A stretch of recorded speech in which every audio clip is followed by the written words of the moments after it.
प्यारे भक्तों, आज मैं आपके सामने कार्तिक मास का 24वां अध्याय प्रस्तुत करने जा रही हूँ।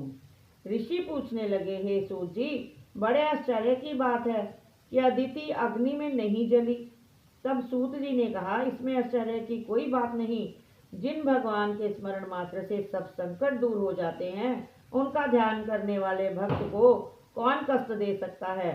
जब अग्नि शांत हो गई, तब चक्र सुदर्शन धारण करने वाले भगवान विष्णु स्वयं अदिति के सामने प्रकट हो गए और कहने लगे कि हे देव माता, तुम्हारे इस कठिन तप से हम अत्यंत प्रसन्न हैं, इसलिए वरदान मांगो, तुम्हारा कल्याण होगा। तब अदिति ने हाथ जोड़कर भगवान की स्तुति की, हे भगवान, जिनके स्मरण मात्र से सब कलेश नाश को प्राप्त हो जाते हैं, जिनके चरण कमलों की सेवा करके भक्त लोग परम सिद्धि को प्राप्त हो जाते हैं, यज्ञ में स्थित यज्ञ के प्रबोध करता, जिनकी माया को ब्रह्मादिक देवता भी नहीं जान सकते, जिनके मन में सूर्य चंद्र, मुख से ब्राह्मण, भुजाओं से क्षत्रिय, जंगा से वैश्य तथा पैरों से शूद्र उत्पन्न हुए हैं, ऐसे भगवान को नमस्कार है। भगवान, देवता, नदी, समुद्र आप ही हैं, अतएव आप मेरे पुत्रों की रक्षा कीजिए। हे भगवान, आप अंतर्यामी हैं, सभी कुछ जानते हैं, अतः मेरे पुत्रों को अकंटक राज्य दीजिए। अदिति के ऐसे प्रेम भरे वचनों को सुनकर भगवान कहने लगे कि हे देव माता, हम ही तुम्हारे यहाँ जन्म लेकर तुम्हारे पुत्रों की रक्षा करेंगे।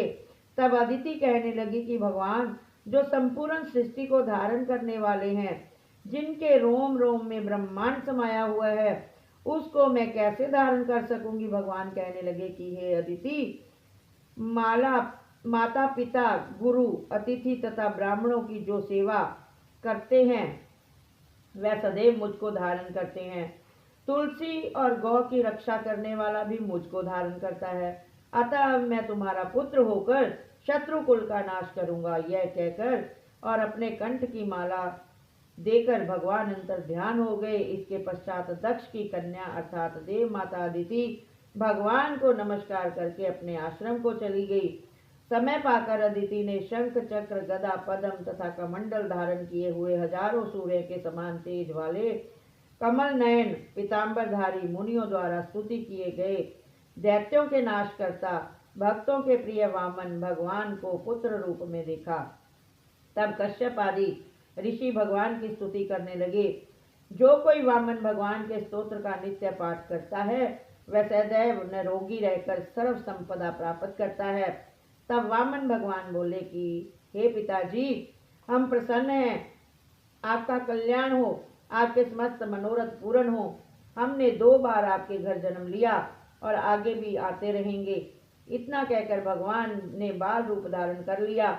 उधर राजा बलि ने भी शुक्राचार्य को अपना आचार्य बनाकर बड़ा भारी यज्ञ प्रारंभ किया, जिसमें लक्ष्मी जी सहित हवि ग्रहण करने के लिए भगवान विष्णु का आवाहन किया। उसी समय भगवान विष्णु ब्रह्मचारी के रूप में वहां पर आ गए।